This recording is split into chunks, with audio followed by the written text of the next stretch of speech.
All right, we are all ready to questions, and I think that that might be a new record. So we'll see if it is or not when I go back and look at this a little later. But yeah, we've got some questions coming in. Let's jump right into them. So from Saber Runner, can you add the option to have insignia of claws and other such items also modify the druid's wild shape when it's equipped? That is something that we would love to do. It's something that we have not been able to get to. It's some new moderator.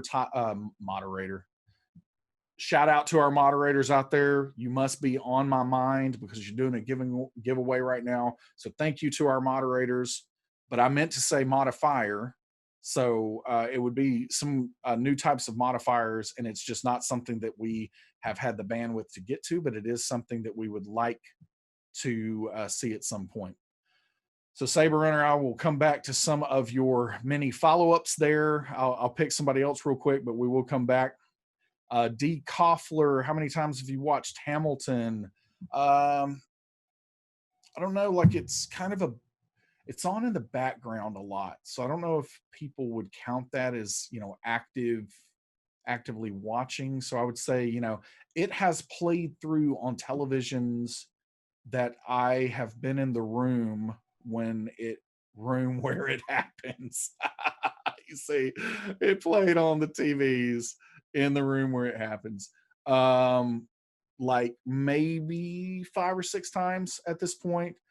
So now that should not be an indication of my fandom for the musical, because the truth is, I had watched and listened to the soundtrack hundreds, if not thousands, of times before that. So, but yeah, it has been incredible to have it that accessible, and I hope we see that from other shows in the future too.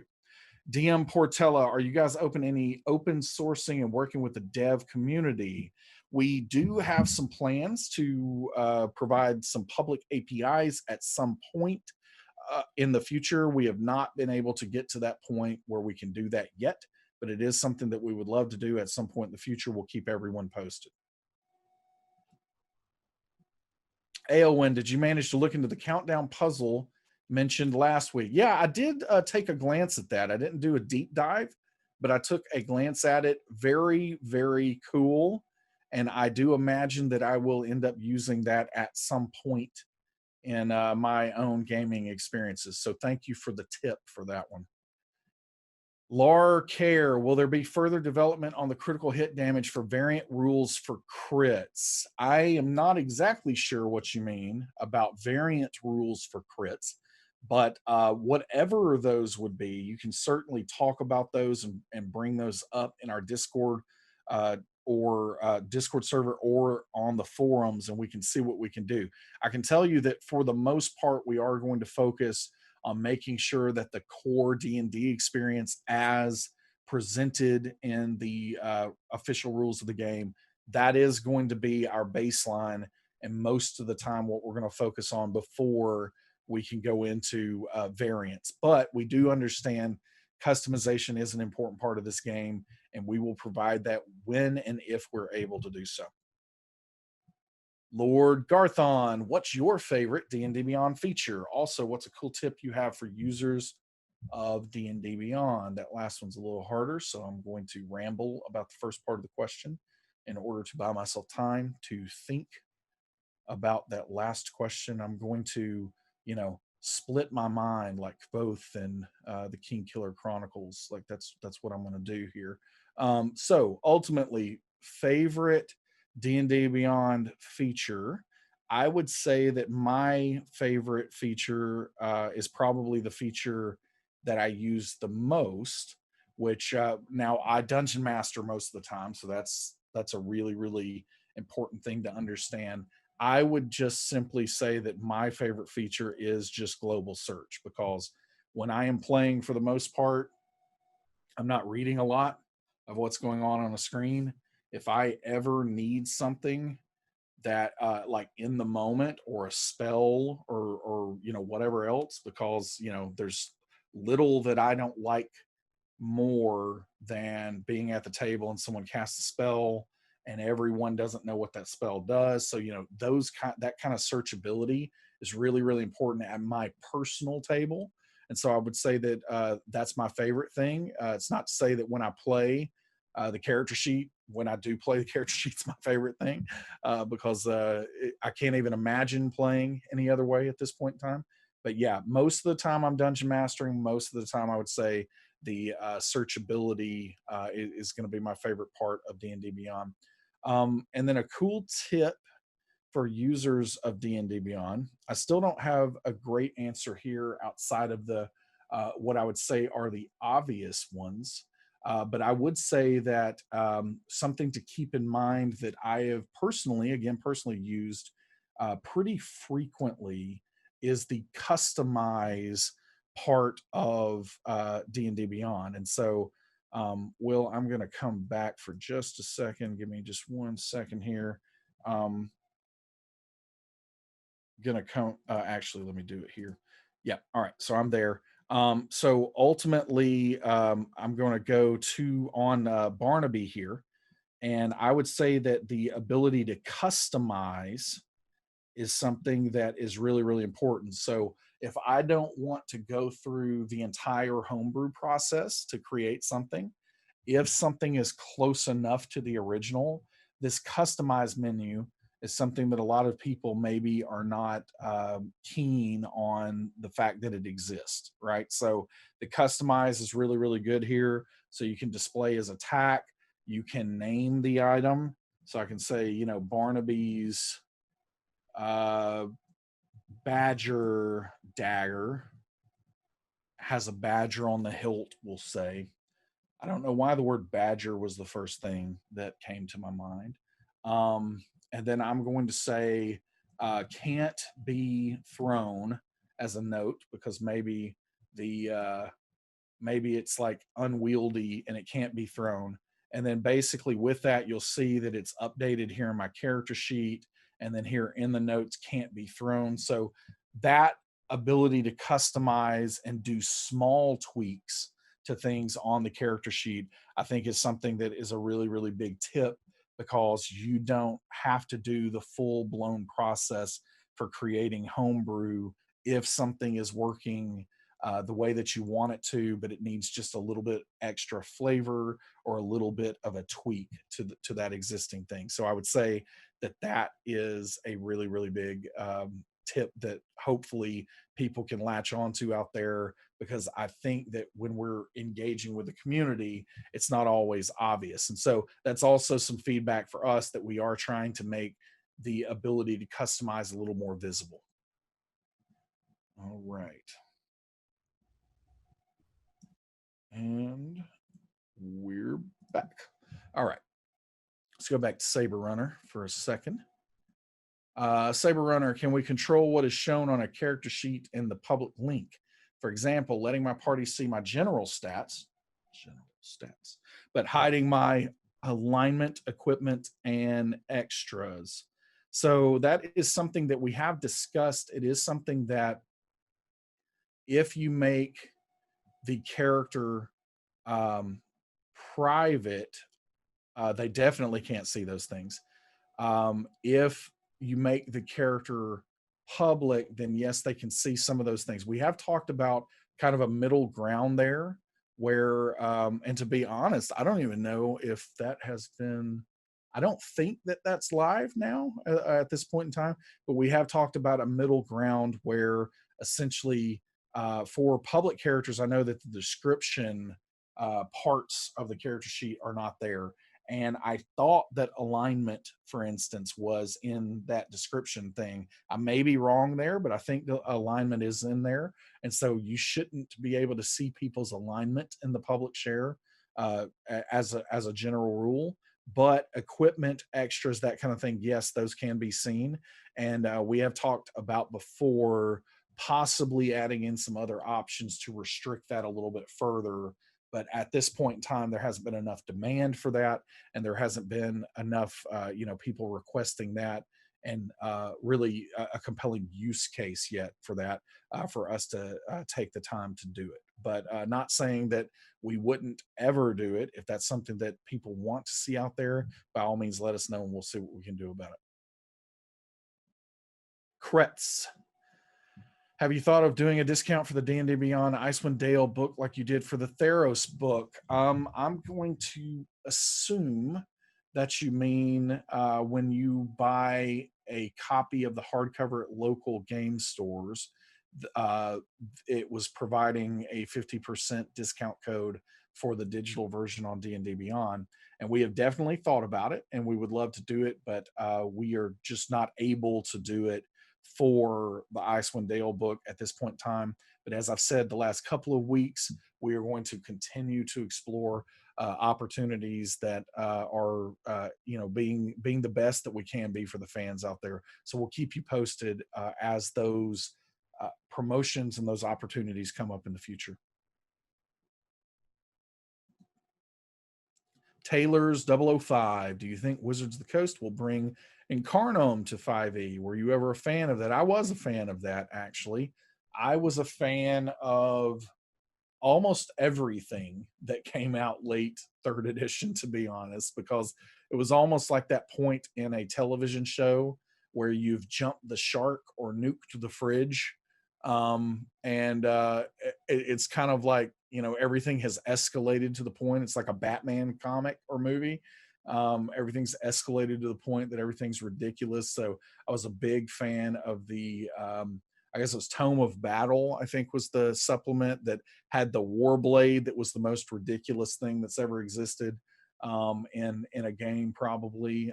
So it's like I dungeon mastered a lot of people wanting to play those options. Dungeon mastered a lot of people playing Incarnum. That was not something that I got to personally play, but I did enjoy and appreciate the concept of Magic of Incarnum. And so the truth is, I genuinely have no visibility onto into whether that's going to exist for fifth edition or not. But I think that, yeah, I've answered the second part of the question. I was definitely a fan of it, and I thought it was an interesting, story hook and everything else. But yeah, we'll see what happens. It actually seems like a really great thing for someone to try to tackle on the Dungeon Masters Guild if that hasn't happened yet. I bet it has, but I haven't seen it if it has. Adriandus on the Trello board. What does real-time messaging and real-time messaging dice mean? So that is essentially just that's the not too fan facing terminology that we're using for so in other words, we could make some tweaks to that for the public Trello board there, but ultimately that is meaning something that is going to end up coming into a shared dice rolling system. So this is where people have been asking. It's been the number one request for dice, that others can see the roles that they're doing. And so that messaging is a service component of that that will allow that to happen. Saber Runner, dice rolling on tables and monster stat blocks. Yes, something that we definitely have planned. Not sure yet when we will get to it, but it is certainly planned. Lanarchy 74 for for chat. Too late, buddy. We got it up on the screen now. Does the Mythic dice set sound only come out of the left ear, or is my browser broken?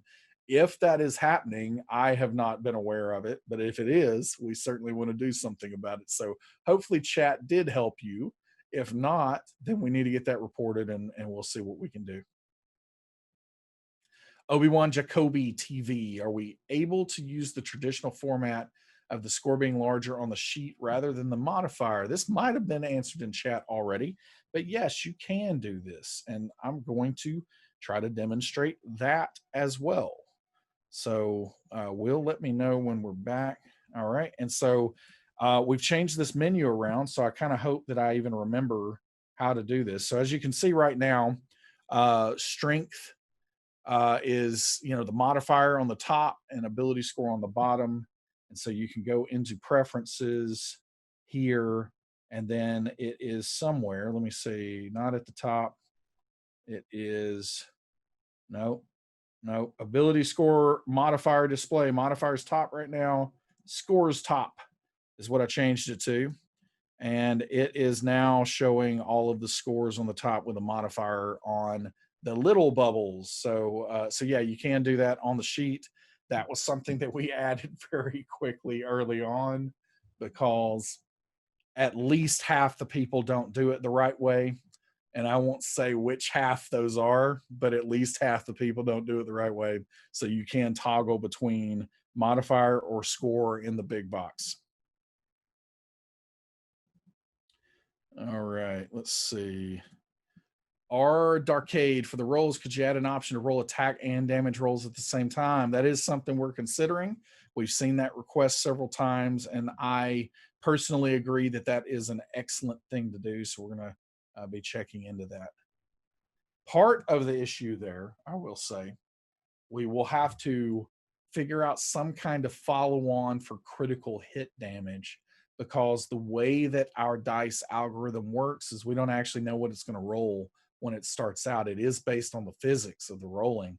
Um, and so, with that, if someone rolls a critical hit, if they're rolling at the same time, we're not going to know that until after. So, that would be a situation where we would, have to somehow have an add on die to double the dice for the damage, that kind of thing. All manageable things, but just talking through the considerations that will have to be in place there. Wolfkins, are there any plans to integrate the digital dice with Avre to easily send rolls to Discord without a third party add on? We will certainly look into that. Not sure exactly what the plans are there, but it is something that we're talking about and trying to see. Let's see. Saber Runner, what are the prospects for homebrew fighting styles, invocations, infusions, maneuvers, totems, flourishes, etc.? It's something we would like to do, probably not able to focus on it until we get closer to doing wider reaching activity and work on the homebrew system itself. But those things are all on the list for sure.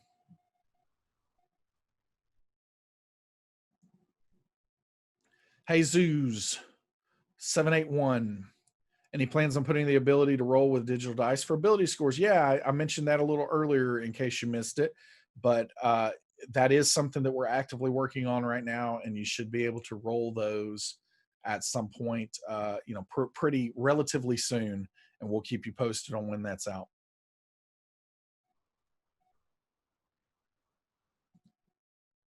K-Mander, can you go more in depth on what you finished and what you're actively working on for alternate class options UA? No, not at this time. I'm not going to go into more depth on that. We're sharing what we are ready to share at this point, but we will keep everyone posted on what's happening. Hopefully, extended spell lists are going to be able to go out pretty soon here, and then we'll get everything added, and we will share more on the other pieces of that as soon as we're able to do so. Bound 09, would it be possible to add a checkbox for owned content when looking at monsters in the encounter builder instead of having to manually check each box? I thought that we already had that, and if we don't, it's something we have certainly discussed, to the point of me thinking we already had it. So if it's not there, it is something we've discussed and something that is certainly on the list. 11-day-old Kobold, is there a plan to incorporate a means to toggle on rage and other temporary abilities? Yes.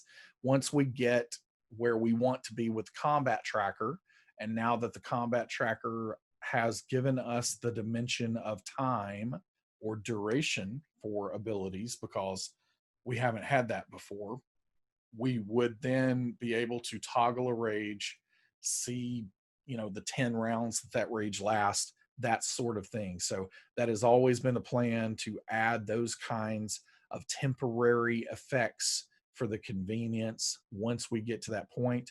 And so very much so on the list, whether it's rage, wild shaping. I'm trying to think, of some of the other temporary abilities like that. But ultimately, yes, toggling those things on will be something that we do plan to do at some point in the future. Remdiel, are you guys okay? Please look out for one another. Don't split the party. Yes, I personally am doing great. Thank you for asking. And I agree. We've got to look out for one another in the middle of all of this, and don't split the party is a great, great plan, unless your party is, possibly in another household, and then yeah, maybe split your party from the standpoint of quarantine and social distance, in order for us to hopefully start to see the numbers for everything that's going on with this virus start to go down instead of up. Haven SOV, can we get the combat tracker to do a pop-up or something for regeneration like a troll? Yeah, that's an interesting idea, and I think that that's something that, again, kind of similar to the temporary effects system that I was just talking about. That's something that once we have that kind of capability, we could then start applying that to the creatures in the encounter that are not the player characters as well. Pole Jack, is Adventures League support still on the roadmap? It is something that we want to do. Yes, it's not on the short term roadmap, but it is something that we want to do, and it is on the list. Lord Garthon, does the top of the flask affect rolls? So, speaking of the dice of healing here with the stopper and the top of the flask, no, it actually does not affect the rolls. So, all of the rolls are physics based, as I was saying earlier, but the rolls with that stopper, the rolls are based on the core polyhedral model behind the die, and not on the little extra sticking out elements there. So it doesn't like impact the balance of the roll. It's just a visual that shows up on the screen that I think is pretty fun. So yeah, again, the point of digital dice is to allow us to see some things that we would not ordinarily be able to do with physical dice, and this is a great example of how that can work. But no, it does not affect the roll itself nor the balance behind all the rolls. Button pusher TV, will we be able to mix and match dice from different sets at some point? D4 potion for healing potions, metal, D8 for sword. Yes, that is something that we are considering, and something that we would love to do. No ETA yet on when that will come through, but it is something that we are looking into, and seeing what we can do about it. Sorry, just making sure that I'm not missing something important that has to do with this show. So no, we're good to go. Somebody was hitting the like notify me no matter what button, so I wanted to make sure that I wasn't missing something. All right, Cistern, aka Rendalathar. Oh yeah, any plans to have combat tracker reflect surprised characters? That would be something that we would typically, want to do as we get a little further down the road with combat tracking, and especially when we get to the initiative part. So it might not be there out of the gate, but it is something that we would want to be able to do. Technically, the way that the initiative rules state, everyone still rolls initiative, and then only those surprise characters, or characters not surprised, are able to actually act before the rest of the initiative order takes over. And so some kind of indicator for that, yes, would be an excellent thing, and we will see what we can do about it. Not half wing, is there any update on when Return to the Glory will be made available? I am not exactly sure if I am familiar with what Return to the Glory is right now, unless is that the orc related supplement that recently came out that Mr. Chris Lindsay wrote. So if that's what it is, it's not something that we currently are able to include, but we'll keep an eye out for it. If that's something else, I apologize. I'll do some homework and and definitely get back at some point in the future here after I figure out exactly what that is. Vaxum, why do you have such poor luck with digital dice? I don't know. The thing is when I'm actually playing games, I'm pretty hot. Like everything is going really, really well with the digital dice when I'm playing. But when it's for all of you out there, I guess I have some performance anxiety or something, and I just fall apart and the dice betray me. So it also really, really begs the question of when we are going to have dice prisons and make those available for people to be able to send their dice into some kind of dark, dank corner that they can never emerge from when they betray them thusly. All right, button pusher TV. Can dice sound effects be turned down or turned off? Yes, they can. And hopefully somebody in chat can help you there. But it is in the options that you can turn the sound off. I believe there's a volume control as well. So certainly dig into that if it is coming through too loud or too soft for you. Rad Zombie 3, are there any plans to have a launch encounter button feature in compendium content that describes an encounter and will actually kick off that encounter in the combat tracker? Definitely plans to do that. No ETA at this time. Um, oh, appropriate question. Where is the digital dice dungeon for bad digital dice? I just made sure that the request was out there, so we'll see how it goes in the future. DM Bieb, will we be able to buy character frames from previous books that we didn't get a chance to pre-order? That is a planned thing that we want to do. No other details at this point in time, but it is something that we would like to do, and we're trying to sort through how we will do it. Alpha 1997. Will there be more options for magic item creation, like using charisma or wisdom instead of dexterity for counting AC, or adding to increase a player's max prepared spells? So the max prepared spells part is not easily an option in D&D Beyond at the moment, but you can create items that give a charisma bonus to your AC. So there are several modifiers out there that might be able to do what you're talking about here, but then some things like outright replacing your or adding your charisma to AC in the way that a barbarian adds their constitution. Yeah, that's something that is not available at this point in time, but we will be looking into other modifier types in the future. And this is always going to take cues from the official content first, and then doing everything we can to allow customization after that. So, not at this time, but it is something that we would like to be able to do. Sorry, trying to go through some of the duplicates right now. Saber Runner, will exploring Eberron be available on D&D Beyond? If so, near future, far future, sometime between now and never? I don't actually know. So we take our cues from Dungeon Masters Guild content from Wizards of the Coast as to what they would like for us to include on D&D Beyond. So that's we have not heard from them yet on exploring Eberron. So genuine truth is I don't know if it will be on DDB sometime between now and never. I don't know at this point. C Hughes 14 2020. If you could bring one race from the past editions of D&D to 5e, what would it be?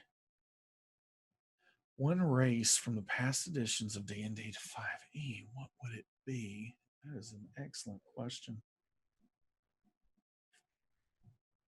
You know, this is maybe going to sound a little strange, because it's technically not a race unless we're being pretty liberal with the idea of third editions.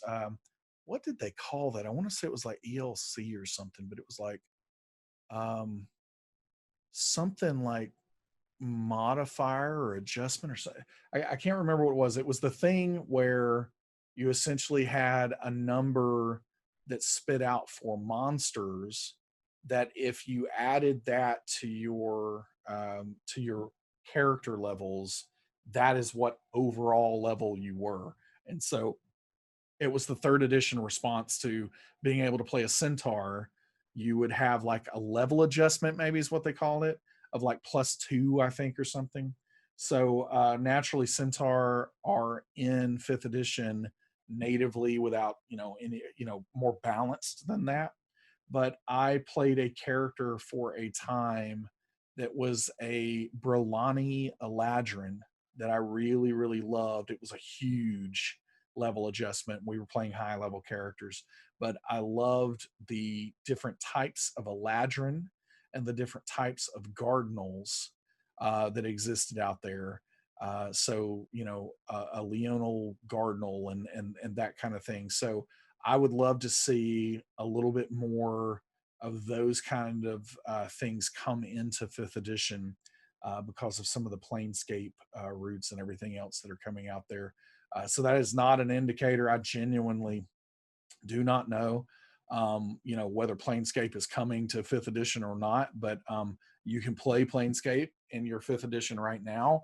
And I have done that. And I've pulled in all of those different types of celestials because I really, really liked the way all of that was set up. So yeah, I would love to play that Brolani Eladrin at some point in fifth edition. So I think that would be my answer for that.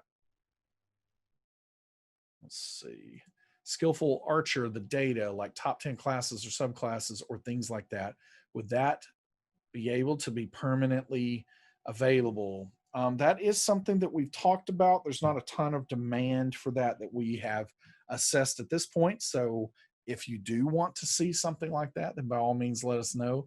But there are some dangers to that as well because data. We see that even when we share a little bit of data in a dev update like this, there are people that come out of the woodwork to basically accuse the data of not being accurate, which that's actually not a true statement. Like the data itself is accurate. It's all about how it's presented. That's why I try to do all kinds of disclaimers about it to say that hey, these are the parameters that we're using to present this data.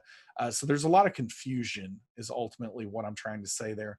And so if this was available permanently somewhere, there is a risk of people misinterpreting it very regularly, taking it out of its context and that sort of thing. So, from a community standpoint, it's not something that we would want to do unless there were tons and tons of controls in place and disclaimers in place to try to make sure that people understand what they're seeing and that we don't end up with 10 Reddit threads about how hex blades are incredibly broken because they are the highest rated subclass on or used subclass on D&D Beyond.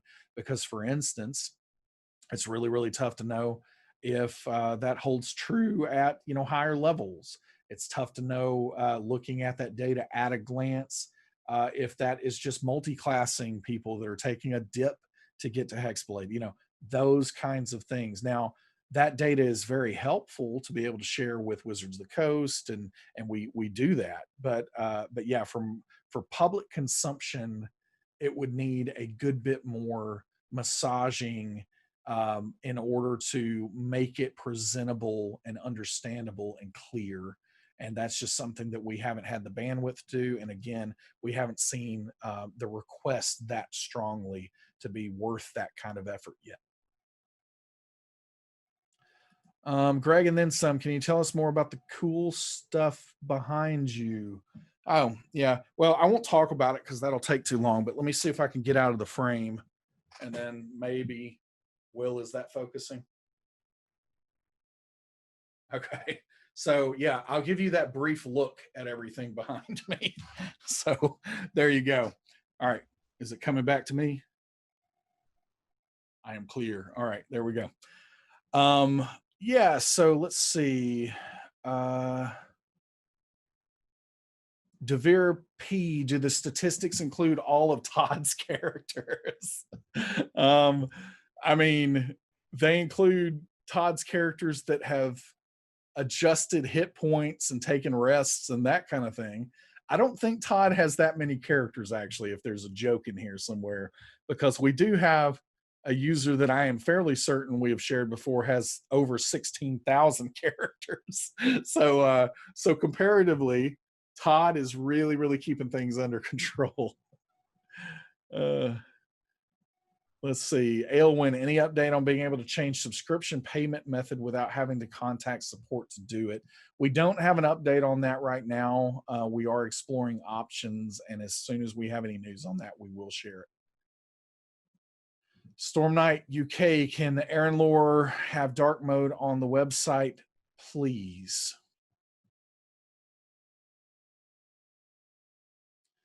So it's like, I all right, moving on. Aragroth, how is I do want to say something here on dark mode though. I do want to say something on dark mode actually. I was going to just pass it by, but I will say that we recently launched another website that from the ground up was dark mode. So everything about the website was dark mode. And what was the number one request that we got from people? I want you to guess. What was the number one request? Can we get a light mode, please? Because, like, I can't read the dark mode. So I do just want to make that very, very known that, like, it's like ability score modifiers and ability scores, which one go on the top and which one on the bottom. Half of you are wrong. I won't say which half, but half of you are wrong. And yeah, so if we do a dark mode, obviously it's going to have to be some kind of toggle because the moment that we start transitioning things to dark mode, people are going to be asking for a light mode. So I do want to put that out into the universe that yeah, there are some strong opinions about dark mode versus light mode. So obviously the real answer is provide the customization. That's a little bit harder than it might seem like it is. So we'll see what we can do going forward into the future. Jesus 781, will we be able to use multiple sets of dice in the same roll? Yeah, I think I addressed this one earlier. Sorry, I missed that duplicate, but that is something we would like to do at some point in the future, but not really sure if and when we'll get to that. Let's see, duplicates.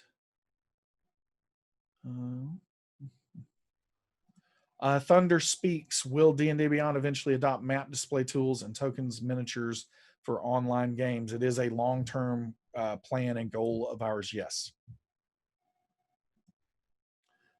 M.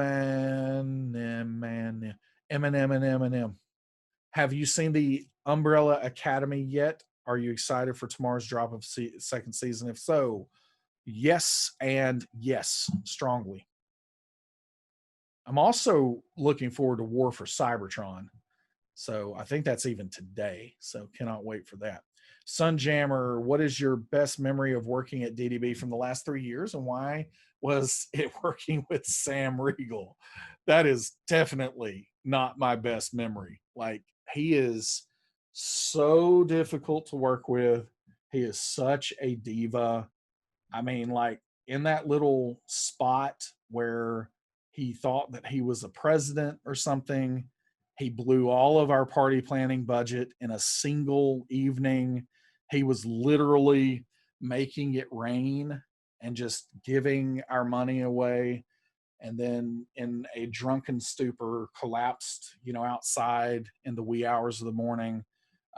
Yeah, it's really really tough working with that guy. So um, just in case anybody out there is like, Sam Riegel is the best, no, I love Sam. It was all a joke. I promise. I apologize, Sam. But the best part of working at DDB for the last 3 years, it genuinely has been the interaction with the fans. So we've got an amazing team, incredible team. Love working with the people that I do, but we do all of this for the community and for the fans out there. And so the best moments truly have been those moments, whether it's at a convention, whether it's some kind of interaction online, where fans are just there for it. They're playing using this stuff.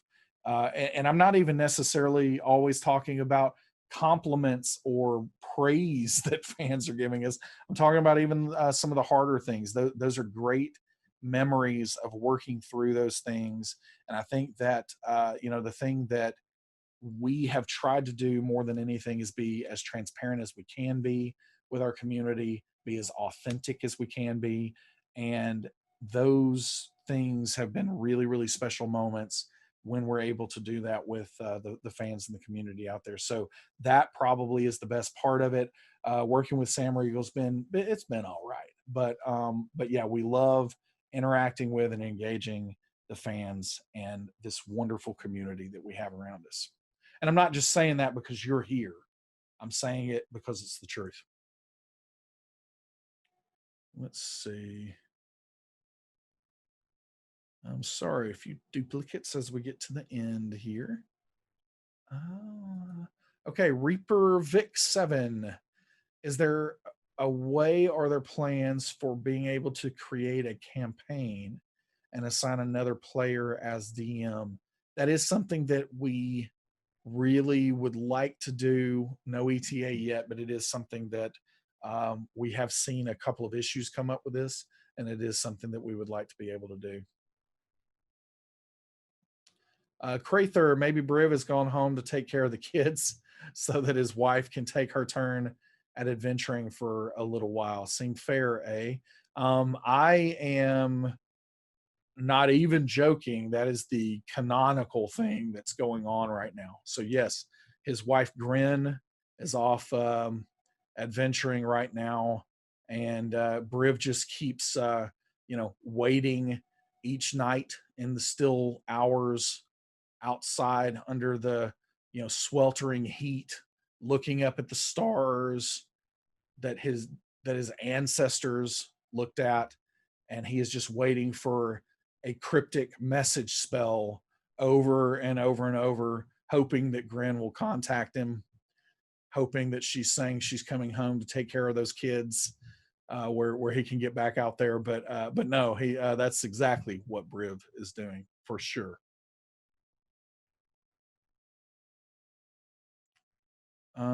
Let's see. Tid Zero Bit. Could there be an option to roll dice without the animation slash simulation, so the results are instantaneous and do not obscure the screen? That is something that is planned. As I have said before, the way that our dice roll is based on the way that the dice actually roll. So getting rid of the animation is not actually that simple, because that is actually providing an alternate way to randomly generate that number. And so it is something that we want to do. We understand the request, and we understand why people are requesting it. So yeah, it is something that we plan to have at some point. And right now, though, it is not as easy as hiding the animation, because if we hid the animation, we wouldn't get the number. So yeah, we got to work out the alternate to that. No, no, no, no, no, no. Devere P, is the feature to adjust creature CR still on the board? Will it be similar to the Beastmaster AU?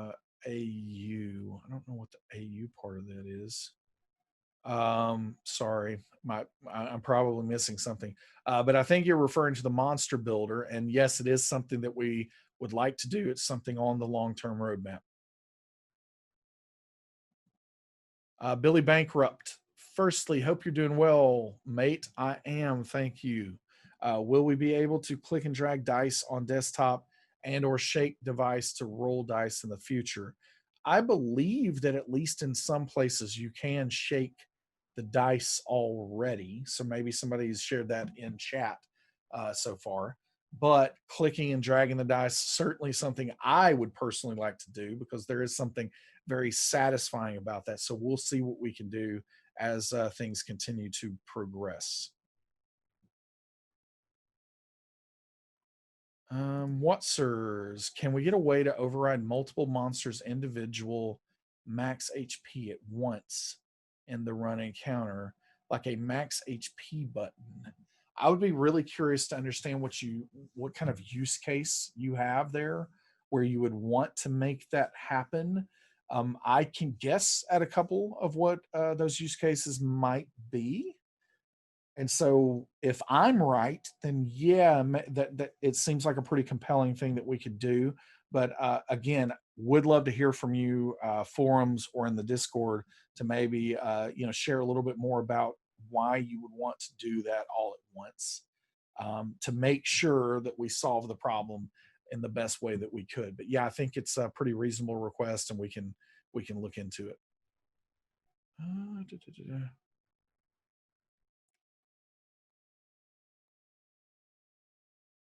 Uh,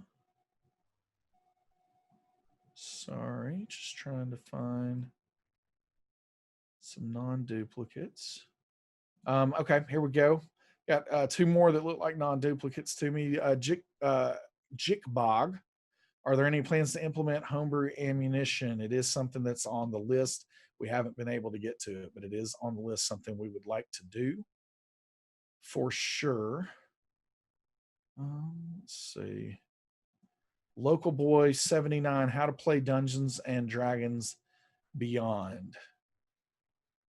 Well, in 1 minute, I don't know if I'm going to be able to explain that, but hopefully you got a great deal of help in the chat when you asked this question. And welcome aboard is what I can say. Adventure Fight on a scale of 1 to 10. How excited are you for the Kevin Smith Motu series? Yeah, 20 probably. Yeah, 20. Very, very excited about that one. D. Koffler is customizing the critical hit formula on the roadmap. So again, this is where we are probably going to go the official path first and make sure that we're officially supporting things, but then getting to those customizations are things that we want to be able to do as much as we possibly can going forward. But we've got to base all of that on our bandwidth. All right, that is it. We are out of time. I got to as many as I could. Thank you so much for joining me today. Really much appreciated. I hope everyone has a great week, and we will see you next time. Later, Gators.